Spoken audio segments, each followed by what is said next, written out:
Hey everybody, and welcome back to Lindsey's Little Library. So we're here today because I have a bit of a book haul. It's been a little while. I haven't been buying a ton of books, but I pick some up here and there, and here and there too. So I have a few that I grabbed from my vacation. So you might have already seen those if you watched my vlog about when I switched Kindles with Amber. But a couple other ones have come in, as well as some ARCs. So I'm super excited to talk about all of them. So let's get started. First one I want to talk about was sent to me. This is The Scandalous Life of Ruby Devereaux by M.J. Robotham. Love, love, love.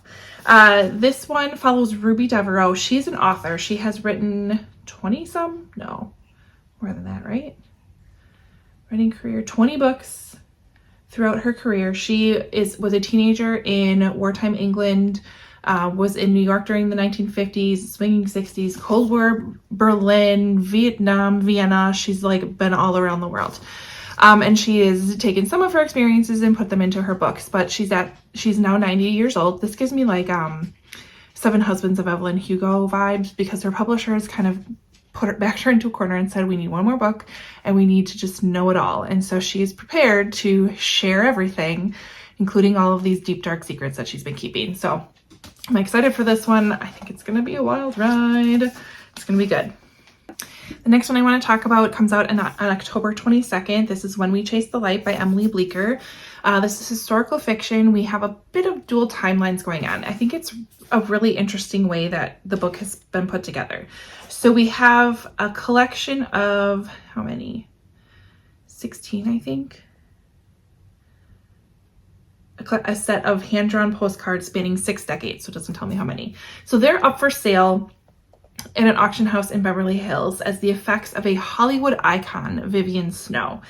And these postcards are from her confidant, Antonio Trombello. He was a soldier, a POW, a priest, and they became very good friends. So we are seeing the postcards as they're auctioned off today, and then we're going back in time to when Vivian was living through this time in her life. She started as a USO showgirl, traveling the world, and her husband went AWOL. It presumes he's dead. She is not in the greatest place and tends to lean on her very good friend, Father Trombello, for support. And we go from there. It sounds like there's definitely some secrets. There's definitely some scandalous things maybe going on, but I'm here for it and I'm loving it and I'm excited. Next one I have comes out November 19th. It's The Drowning Game by Barbara Nicholas. This one is a bit of a mystery thriller. So we have sisters, Nadia and Cass, and they are heirs to this ocean house. It is a company that builds these super yachts, like mega yachts. And they've been commissioned to build this like next generation of huge yachts for a Chinese billionaire. While they're in Singapore, one of the sisters, I think it's Cass, falls from the 40th floor hotel room and dies. So then detectives are ruling a suicide, but Nadia is a little suspicious. There's some foul play involved, not sure what it is, and as she starts uncovering her sister's activities, she sees the dark web that she got herself weaved into. So interested about this one as well. I think this one could be rather thrilling, so I'm excited about that. Huge thank you to K Publicity for sending me these ARCs. So anytime I get an email from them, I'm like, yep, excited. Like, I think they know exactly what I love. So I'm excited to get to those. All right, next is kind of just the pile of books I've accumulated, and we'll just start going through them. First one I grabbed off of Pango is An American Beauty by Shana Abe. This one, I just read her other book, The Second Mrs. Astor, and loved. The writing that she had in that book was it was beautiful. I love the story, so I'm like, I need more books by her. This one takes place in the late 1800s. I believe it is like Civil War-ish time. Let me see. Oh, the Gilded Age. Spanning New York's opulent Gilded Age and inspired by one of the most charismatic, complex, and forward-thinking women of her time.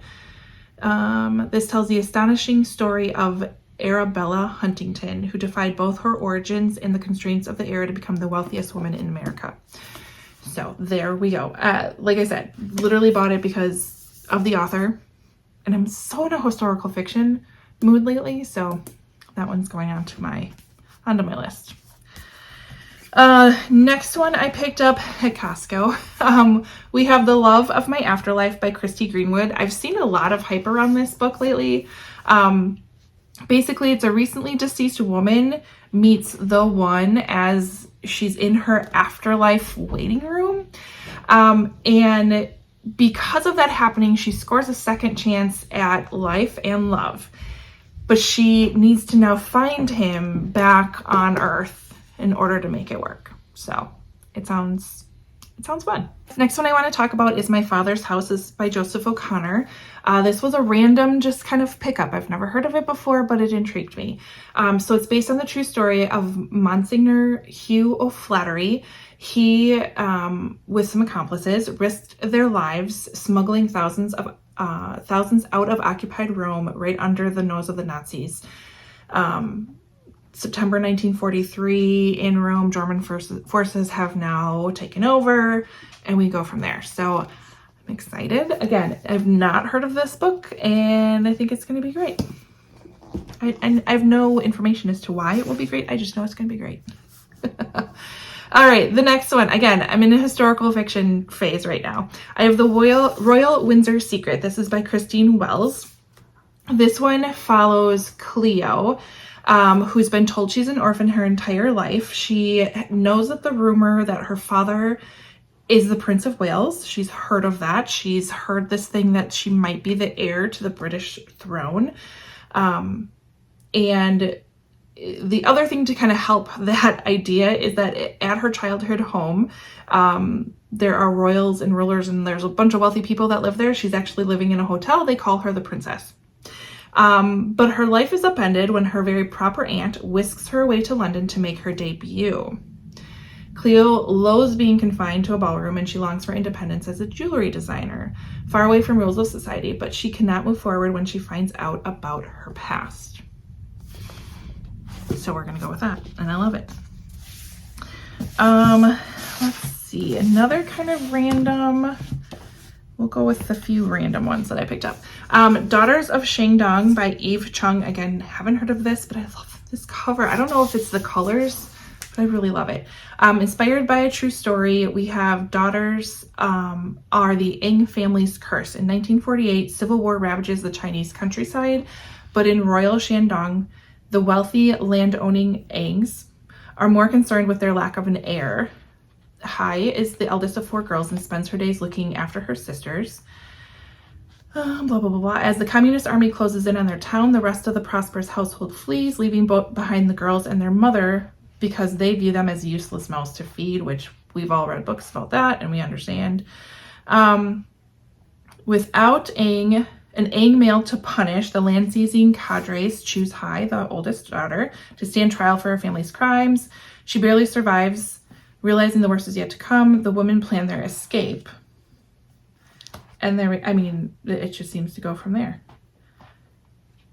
And I'm kind of loving, like, each of the chapters has a little, I like it when they do like a little bit of artwork. I don't know, it's fun. It drew me in. I'm here for it. All of these I'm here for, let's just be honest. Next, I had some time to kill at Half Price Books. So I killed it by buying books. Bought one by Joe Hill, heart-shaped box. Sooner or later, the dead catch up. I believe this follows like as if like a piece of clothing, is it? Okay. Aging death metal rock legend Judas is a collector of, Macabre, a cookbook for cannibals, a used hangman's noose, a snuff film, but nothing he possesses is as unique or dreadful as his latest purchase, a one-of-the-kind curiosity that arrives at his door in a black heart-shaped box.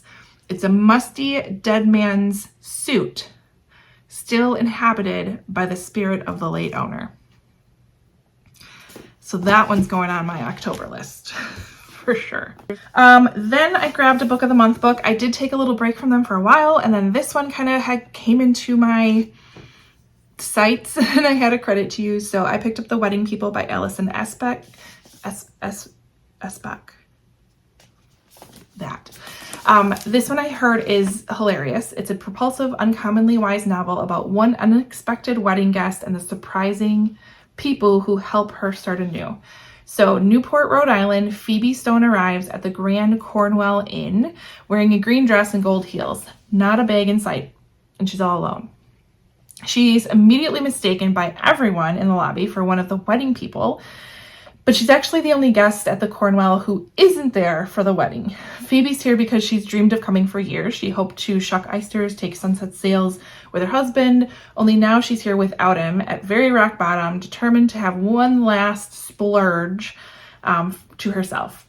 Meanwhile, the bride has accounted for every detail, every possible disaster the wedding might yield, except for Phoebe and Phoebe's plan, which makes it that much more surprising when the two women can't stop confiding in each other.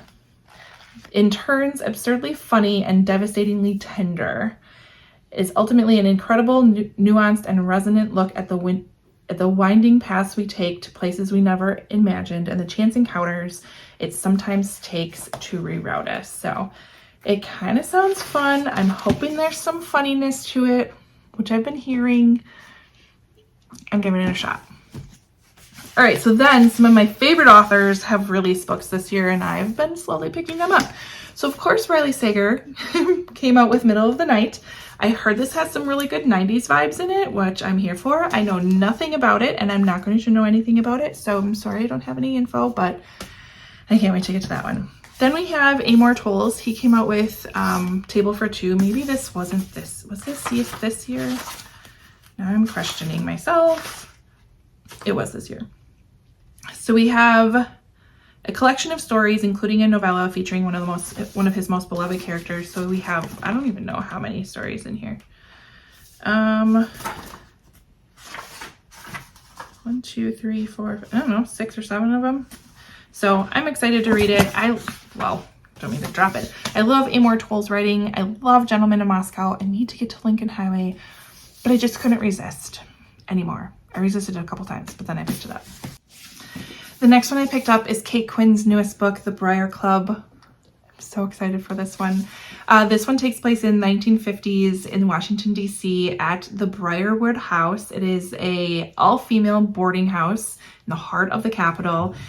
We have a number of women we meet who come together, I think, every week for dinner parties, and each of them we get to know a little bit about their background. The thing that's happening is this is set during the McCarthy era, and so we definitely have some suspicions about where alliances are or allegiances are or whatever you want to call it, and what's going to happen from there. So I love me a good Kate Quinn book. I know she's not for everybody, but I really enjoy her stories. And then another one I'm hoping has some good humor to it. I have Christina Lauren's The Paradise Problem. This duo knows how to write some snark, and I'm here for it. This one, let's see. Anna Green thought she was marrying Liam Weston for access to subsidized family housing while at UCLA. She also thought she'd signed divorce papers when the graduation caps were tossed, and they both went on their merry ways. 3 years later, Anna is a starving artist living paycheck to paycheck, and Liam is a Stanford professor. He may be one of 4 heirs to the Weston Foods conglomerate, but he has little interest in working for the heartless corporation his family built.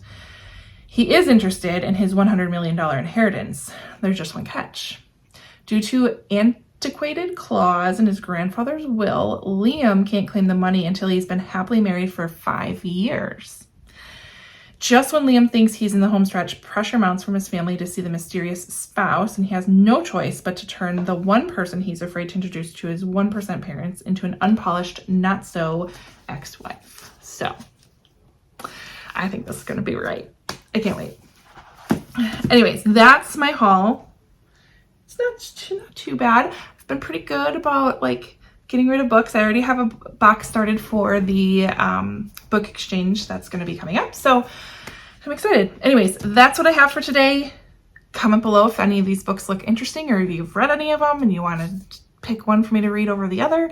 Otherwise, like and subscribe, and I will see you next time. Bye.